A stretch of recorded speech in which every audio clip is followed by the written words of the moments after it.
On today's episode, I sit down with interfaith minister, educator, activist, and author Liza Rankow. Liza is the founder and former executive director of One Life Institute and has been a spiritual counselor and teacher for more than 3 decades, working with individual clients, facilitating healing retreats, and offering classes and workshops in a variety of community and academic settings.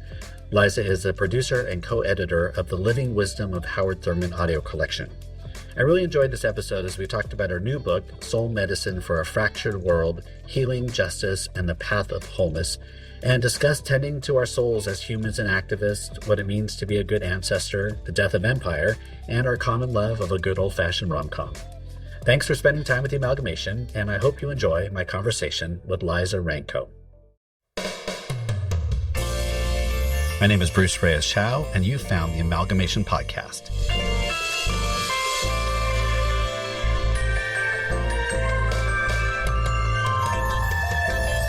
Each episode, I chat with inspiring humans, activists, artists, academics, and adventurers as we joyfully and courageously co-conspire to make the world a more loving, compassionate, and just home for everyone.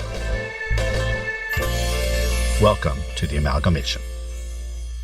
You know, normally, folks, I either have no idea who a person is that I'm interviewing, I've never met them, or I'm friends with them. And so this is kind of in between. Liza and I just got to hang out a little bit for her podcast interview. And so now, a couple days later, I get to flip the tables and hang out with Liza. So as I do with everyone, first, Liza, if you could tell us what's important to know about you. What should we know about you as we begin our time together?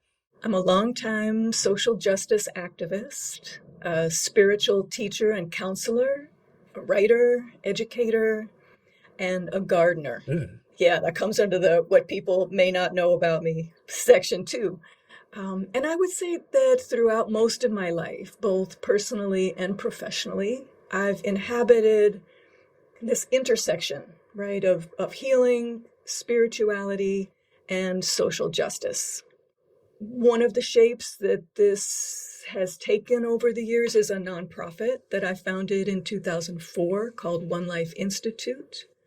And One Life worked to support the well-being of frontline activists, of caregivers, really anybody who was working to uplift the community. So folks who were at risk of burnout, we tried to get up underneath them to help sustain them so they could keep doing the important work that they were doing. But activists burning out? I don't know what you're talking about. I know it's an obscure idea, isn't it?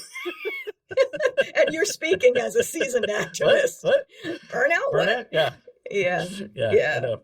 Once or twice. Yeah, exactly, Once or twice. Exactly. Well, we're going to begin to talk about your book a little bit. Well, I do want to talk about writing in a little bit because when we have authors on, I like to talk a little bit about how we do what we do. But the book, as you heard in the intro, is Soul Medicine for a Fractured World, Healing, Justice, and the Path of Wholeness. Now, this is one of those books that I do my regular kind of skim through and read. But then as I started to get through this, I was like, oh man, this is one of those that I can't just read quickly through. I was like, sorry, not sorry. Yeah, exactly. Right? I mean, it was definitely like, so my books, people could be like, oh yeah, this is a quick, it's not like it's simple, but like in mine, people can kind of get through and read it in like 4 or 5 hours. And it's, they can kind of I was sitting there going, oh man, this is one I have to like read, and I have to think, and I got to go back and read it again. And I'm like, okay, so yeah. So for those of you, this is not just like, you can just sit down and read it in a day. This is like, you bring us into thinking about stuff in a really powerful way. So let me just ask, before we dive into this, I have some questions and some observations, but what was the origin for this? What's the origin story to the book? Like at some point you're like, this should be a book. How did this begin? Yeah, in a way, it's kind of what I said in introducing myself. It's that intersection of those 3 components have been central since I was a kid, even. And then it's like I kind of knew it when I was a child, and then I got seduced by all the things of, education, Sure. Career, all that business. And it's been a journey placing that back in the center. When I finished my PhD, which has been, more than 20 years ago now, like so many doctoral students, Exactly. I was going to turn my dissertation into a book, right? Like right then, And thank God I didn't, because who I am now writing the book is so much deeper than who I would have been 20 odd years ago writing the book, you know. But it has been something that's been, tapping my shoulder for at least that long. And we sunset the organization that I mentioned, One Life, at the end of 2021. And in part because of COVID, but also because, mommy was tired. And I was really able to give my attention and my time to going deep, to listen for the book, to do the research for the book, and to try to craft it into something that would be of value for people and sustaining, in a meaningful way. Right. It does. I mean, not that who knows, you might have more in you. I mean, I think everybody who knows, but it does feel like there's in a really positive way, like there's a manifesto kind of vibe to it, right? You've built this great foundation in the beginning of it, because we had this long conversation just previous to this one, the activist portion. I was like, when are we getting to the activism? Because as you were building this piece, I was like, this is really interesting. You're building this foundation around spirit and who we are and this dualism, and just kind of unpacking and deconstructing a bunch of things to get us to where's the activist and how does it form and give us grounding for what we do in the world. And then when we got to it, it was like, oh yes, this is where how we go about what we're doing in the world makes sense and becomes sustainable and all of that. So it feels like you wouldn't have been able to do that unless you did it, right? Unless you figured out how to do it poorly, I'm sure, one time around. Oh, honey, so poorly. So poorly, like land in the hospital level poorly, right? And then also working with so many other folks. Right. I also had, on my shoulder as I did that, and we should say it's, I root myself as an activist. My worldview is a progressive activist worldview. The book is not about activism so much as it's about how do we be a human in an engaged and meaningful, constructive way. There are so many people smarter than me, yourself included, who can talk about like activism here, lived, embodied, on the line. But this was more about trying to quiet myself enough to listen for, okay, what's the deeper cause, right? Yes, we need to address the systems and structures, the injustices, the iniquities that have gone on, not just for centuries, but for millennia. And we also need to shift the consciousness, the worldview, the paradigm that underlies those injustices, those harms, in order to have any permanent or enduring kind of an impact. So I'm not saying stop doing what y'all are doing and do what I'm saying, but where are we doing that engagement from? Right. And are we doing it at all the levels? Because we need all the levels. Right. One of the things that caught me is as I was starting, I was reading, I'll just be very honest, I was reading more deeply at the beginning. And then I realized that, oh no, I'm not going to be able to read this deeply and get the whole thing done, because I was just like, oh my goodness. Sorry. I mean, it was like, you need a cliff notes. I mean, you really do have to do that. So I'm just warning everybody, like, you're not just going to be able to, I'm just going to get through this after lunch. So you give us I thought it was interesting when you talk about apocalypse, right? Right. Because you give us a different way to think about apocalypse, because I think if you're, I come out of a Christian tradition, a progressive Christian tradition. And so we kind of are allergic to apocalyptic language, because so many of our people have like hijacked it for terrible things. And I think generally speaking, the world does not see apocalypse and that language as a way, as positive at all, but as a way to rethink things. Can you talk a little bit about that as you deconstruct it, as you help us rethink about it? Yeah, and it needs a lot of deconstructing, because I think maybe it's changing a little bit now as more and more people are talking about these as apocalyptic times. But when I started writing, it was more, zombie apocalypse, or the catastrophic destruction of everything. But unpacking the term, there are two things in particular that I lift up in the book. One is the actual meaning of apocalypse is to reveal. So what has been hidden? What are the deeper layers that we need to see and understand and grapple with? But then also, apocalypse, or the Greek apocalypsis, is paired with this complementary piece, apokatastasis. So it's not just destruction, it's destruction and renewal. It's death and rebirth, that those two they can't be extracted from one another. So even as we're facing these, this time of destruction, at the same time, there are new possibilities already emerging. And you and I probably know of a bunch of projects that folks are working on that reimagine how we be together in community as humans. Right. The other piece, I guess there are three. The other piece, I said two. The other thing is that it's not the end of the world, as in everything, but the end of an age. And if we look at the age that we've been in, arguably the age of colonialism and patriarchy and destruction of the earth, I'm glad to see that in. Yeah. I was just in as we talked about, I was just in Palestine and hanging out with at Al-Aqsa Mosque with somebody who was giving us a tour, and he said something really profound to our group as he was talking about all of the empires who had who had invaded and occupied and then died, and that he said, this is the cemetery of empire. And we were all like, wow.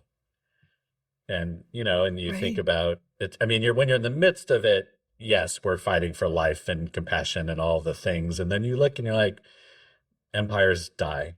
And they do. And all of them. All of them. Yeah. And that's okay.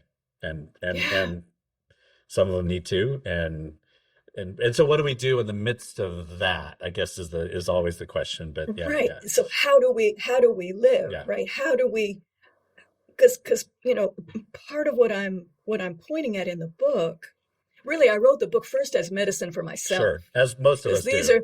These are things that I'm wrestling with, and I would sit down and go, okay, Spirit, I need some help, right. Understanding how this is going to work, and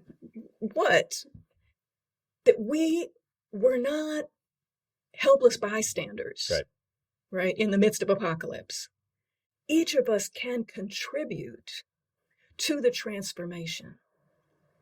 And of course, the way that the empire works is to try to convince us otherwise, to try to convince us that there's no point in fighting. We're going to flood the zone with chaos, with atrocity, with death and destruction, so that people are either traumatized and unable to respond, or just feel helpless and hopeless in the face of that violence. Yep. And so how do we root ourselves in something deep enough to give us the hope and the inspiration? And, for some of us, that's the divine. For some of us, it's nature. For some of us, it's our comrades. It's the community. Yeah. So. Yeah. I think it's important. I'll just to give a little folks who are listening, and you're listening to this probably February of 26. We're recording this, looking at my watch, Friday, January 9th. We are, one day out of the murder of Good in Minneapolis, the 2 shootings in Portland, after months of ICE activity, invasion in Venezuela. I mean, all these things going down. So who knows what's happening now with the release? All those in the last week. All those in the last week. Good Lord. And so who knows what this is being listened to in February, what's been going on. But I think you are right. We're seeing these amazing movements of people in the midst of empire crumbling and grasping in real time. Like we're seeing in real time. We are watching. Yeah. But folks like figuring out what are we going to look like? I mean, it's just gone into watching it, triple time in many ways. There were a couple of phrases, the things that I liked as I was reading through too. Well, one shout out though. I love that I haven't seen somebody refer to the color of fear in like a long time. But I was like, whoa, That's going back. That's going I back was a like, ways. whoa, like that is old school. Like that was, That is, well, I mean, yeah, because I was an Asian American studies major back in the 90s, late 80s, early 90s. And that's when that came Yeah, out. all of my professors, like they were their friends, right? And I just was like, I was like, Right. wow, I read that, I was like, oh, the color of fear. That was like, yeah.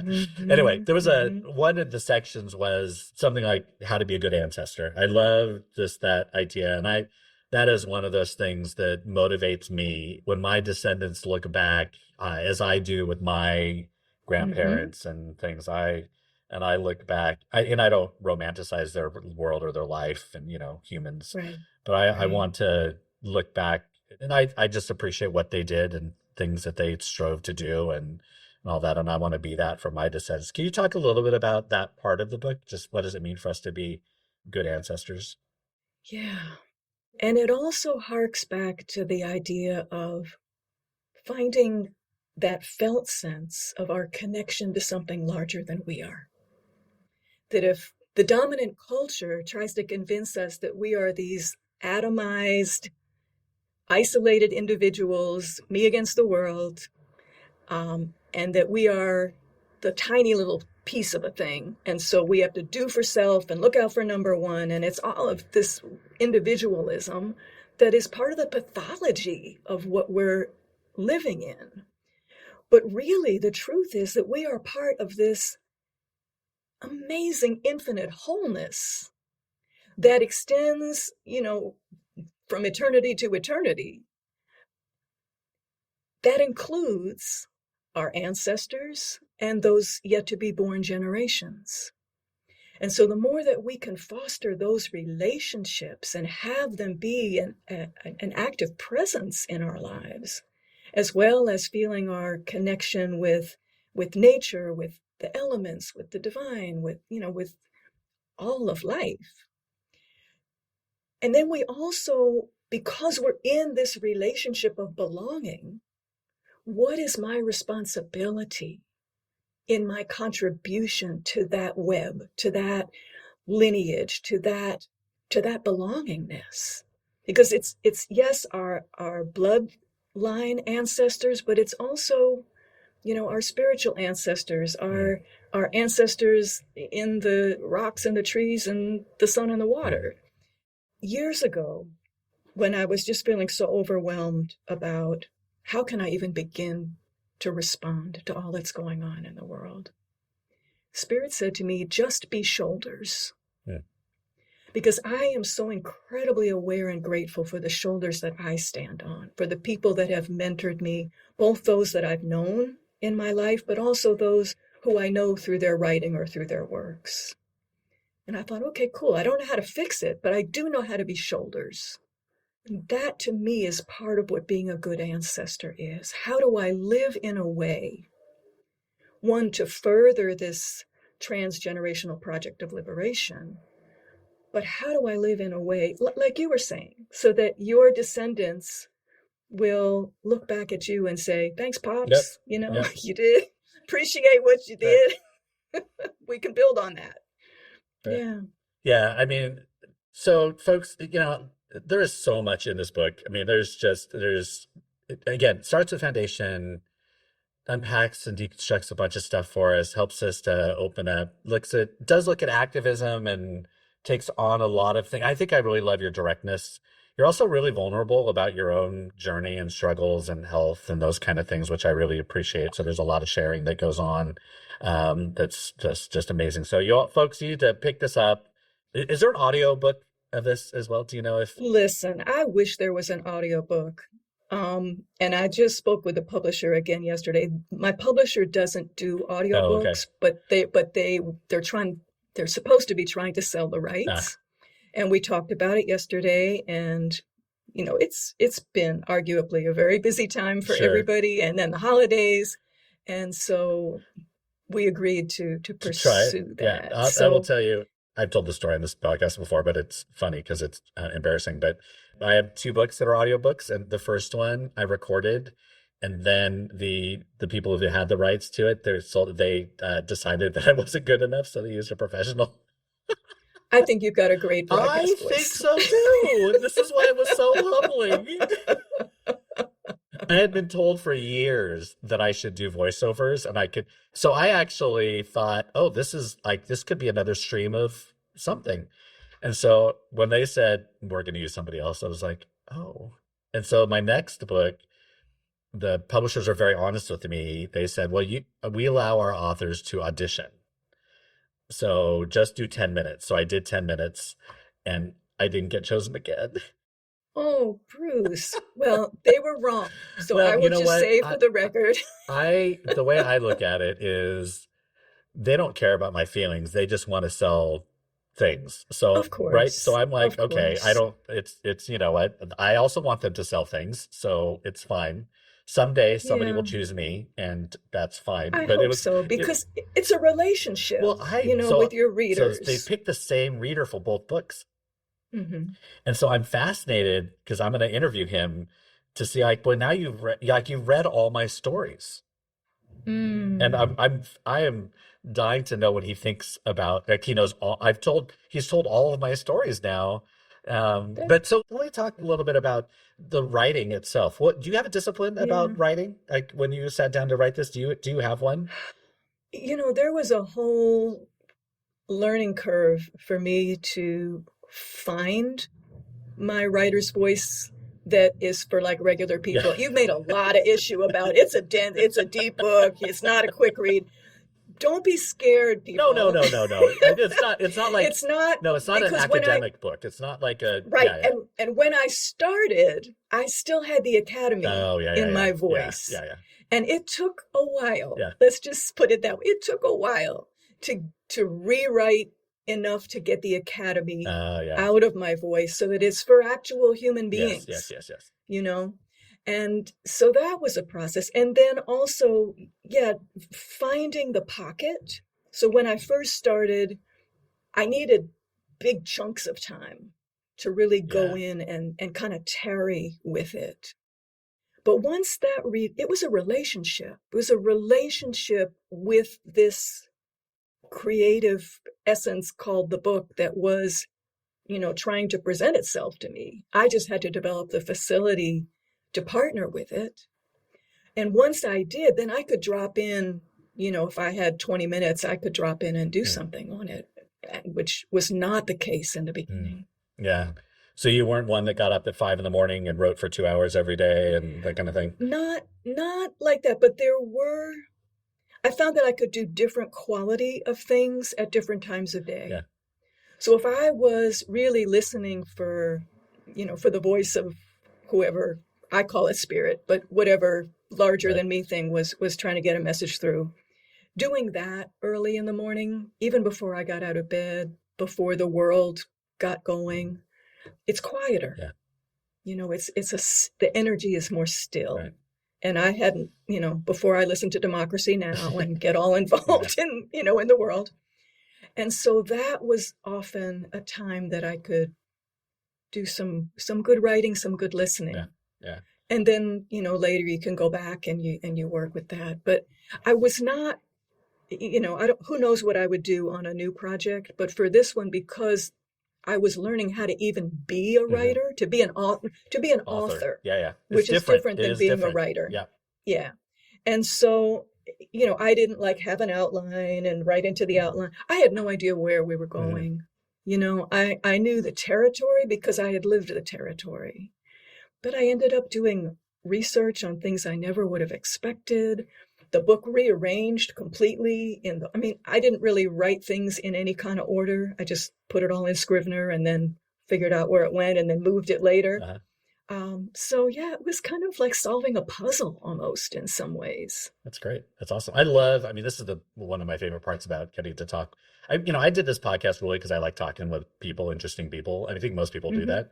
And one of the things I love talking about is just authors because I think everybody does this differently. And, some people I just was one of my good friends who's written 25 books, and Oh Grace my Jason God. Kim, folks should listen to that episode. And Mm-hmm. she finishes a book before she even gives it to anybody. And so I was like, what? Yeah, I mean, and she just keeps writing until she gets pretty close to finishing, and then she offers it to somebody. I was like, that's Yeah, brilliant, right? I mean, I did that too. yeah. I finished it, or I finished a couple of drafts of it Before you offered because, it? yeah, because I didn't know if I could actually write a whole book. Oh my God. You all, that is wild. I had to prove that I could do it and it was worth showing to anybody before yeah. That's awesome. Hey, you know what? That's an easier way to convince somebody to take it. That is certainly right. I mean, to be able to say, hey, Mm-hmm. Mm-hmm. I'm worth the, especially in publishing these days, to say, are Yeah. you worth the risk to do it? So yeah, no, that's all. Mm-hmm. You think you have any more in you? Did you catch the bug? Oh, we'll Is see. That's my most honest answer, right? Well, I mean, there are lovely parts about it. I mean, I mean, I could probably guess, but what's the part about it that isn't like, what's the, it's not all, rainbows and unicorns, but so like, what about Oh, this? very, very much not. What's the part of the process that is the part that you're like, oh, I could do without this part Of the process? of the whole experience of being an author now?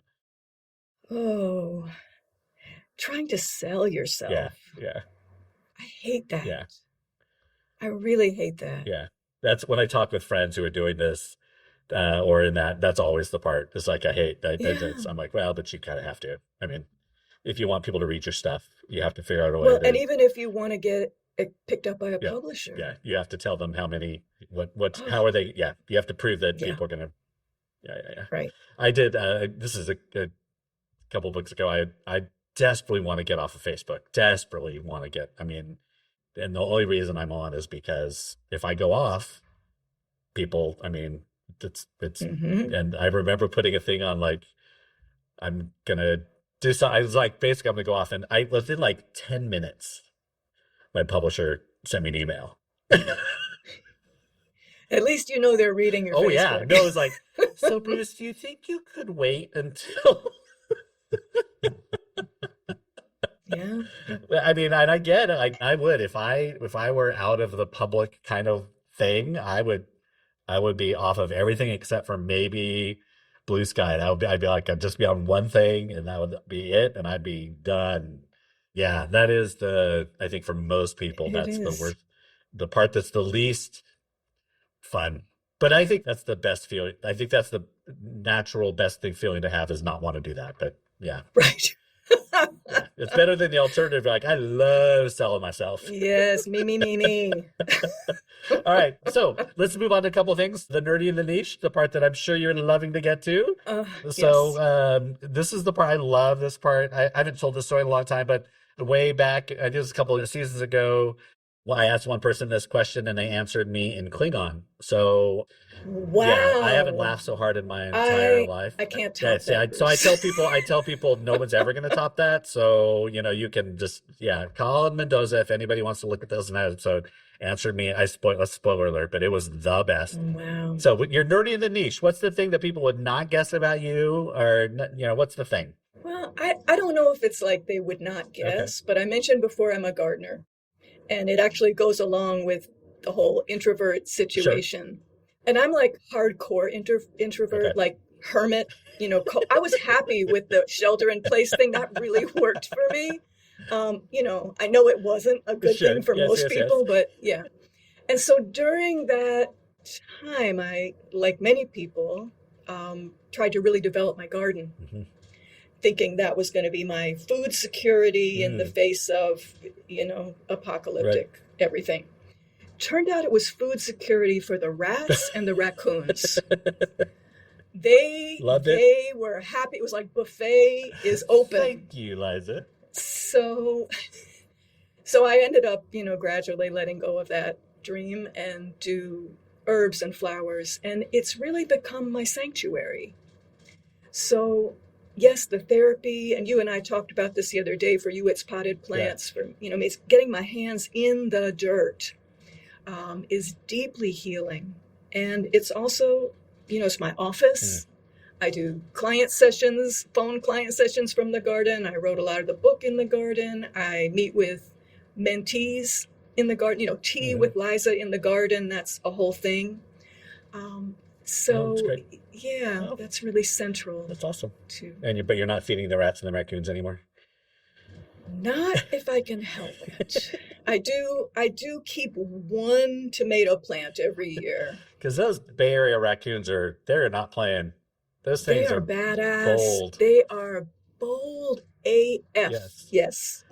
There was one time when we were living in San Francisco, we were coming out of the Legion of Honor, which is, for those listening, there's this kind of this wooded-ish area in San Francisco, and we were coming out, and we were going to our car. It was at night, and we looked over this hill, and there were like 40 eyeballs, so like 20 of them coming over the hill at night. And if you haven't seen a pack of raccoons at night, all their eyes are glowing. And we had 3 little children with us, and we're clapping at them, and they don't care. They don't care. I banged pots together to try to scare them, and they just like charged me. Yeah, exactly. They started walking towards us.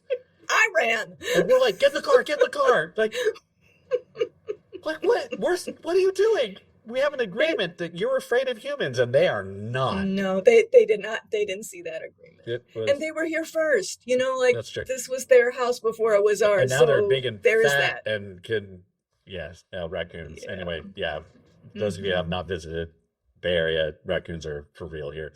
All right. They're not cute. They're not cute. No. They're not cute.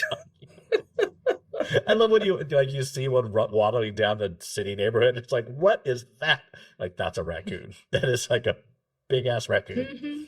All right. So what are you reading? What are you watching? What are you listening to these days? Yeah. So I thought about that one. And I think I'm kind of more want to share about the how than the what. Okay. Sure. Yeah. So as I age, I'm more and more, as we were saying about the audiobooks itch. So I'm more and more appreciate being able to read with my ears. Yes. And unfortunately, Audible is owned by Amazon, and I've been trying to not support oligarchs when I don't have to. And there are a couple of resources that I would love to let people know about. One is Libro. That's what I use, Libro FM. The non-Amazon audiobook alternative. It's like bookshop.org for audio, so they contribute part of their income to brick and mortars. You can pick, in Libro, you pick a store, just like Bookshop. You can pick a store that you want to support. And you can get your monthly subscription, same, or you can do it a la carte. The other is Libby, which is a library app. You can borrow audiobooks, you can borrow ebooks for free. And then there's a same thing with video, Canopy. Through the library, you can stream movies for free through your library. Remember how libraries were so cool? And so now you can do that at home. So, awesome. Hot tips. What's the last audio book that you've read? Fun and more not, I don't want to say not fun, but great? Well, the one I'm reading right now is kind of both. It is called Separation of Church and Hate. Oh. And it's written by a guy who is a stand-up comic, but whose parents were both missionaries. Oh, okay. And so he's unpacking how do you respond to the right-wing, Bible-thumping white supremacist in your life. The title is how are you going to get both out of that? Well, he's a stand-up comic. Because because his delivery is really funny, but great. His scriptural analysis is on point. So his politics are on point. Huh. And so, it really is kind of both. There you go. That's awesome. Are you a TV movie person at all? Oh, see, I was trying to avoid this whole guilty pleasure situation. No, this is what this is about. You are not just your project, right? So just admit it. Yes, it's true. So I can't wait. No, it's not that exciting. It's just more. So, especially a couple of years ago, my mom was dying, and I was accompanying that process. And by the time I would get home from the nursing facility, the only thing I could do was watch stupid shit on TV. So I started watching rom-coms. Amen. And to be honest, I never stopped because the world the world is real enough. I love rom-coms. That I just give me some total mind candy. And so that's my guilty pleasure. I watch documentaries and stuff too, but really, I think that is what entertainment is for. Like Mhm. my kids give me a hard. I love the chirpiest rom-coms ever. I mean, like my kids when they were all at home, I'd be watching. Like I've watched. Like, there's one called Last Christmas, and it's the cheesiest, and I watch it all the time. It's like it plays in my background when I'm working, or Oh my and just gosh. because I'm like, you know what? In fact, there are movies that come out, and people are like, "Oh, did you see this movie?" And I'm like, "No," because it's requires way too much emotional energy, and there is enough shitty things happening in the world. I don't. Mhm. I know it's good, and I know it's taking on something, but I don't want to see it because Yeah. I watch. I'm not going to list the amount of crappy TV that I watch, but yes, so I'm always watching. All right. I may turn to you for rom-com Oh, I recommendations have then. them. Okay. Like I have Notting Hill on just replay all the time because I'm the cheesiest, and I put aside all my social commentary on Of course, stuff, you and have I'm to. just because You have right, you to. just kind of have to, otherwise you're there's nothing good then. That's right. So That's unless right. it's like blatantly terrible, then I'm like And you pick I another could one. just say something else, but yeah, for sure. All right, we're Mhm. gonna end up Mhm. with do you have a rant or a encouragement or a comfort you want to offer people today? Yeah. So I generally try not to rant in public because it's gotten me in trouble. So I'm going to lean into the encouragement part.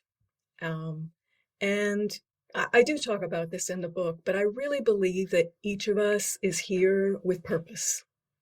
That, this is not a casual time to be alive on the planet. And that if you are here now in this season, I think that there's something everyone, the listener, there's something that each of us can contribute to this collective, ongoing, transgenerational project of healing and liberation. And that, people often feel intimidated, like, oh, I don't know, this is so big. But it may be something really small and insignificant, because sometimes the smallest moment can be a pivot point in the life of somebody else, right? That we may never know the difference that we make. But I really believe if we live with intention of bringing that which is deepest and truest in us in service to the wholeness of the world, right? That's the medicine. Thank you.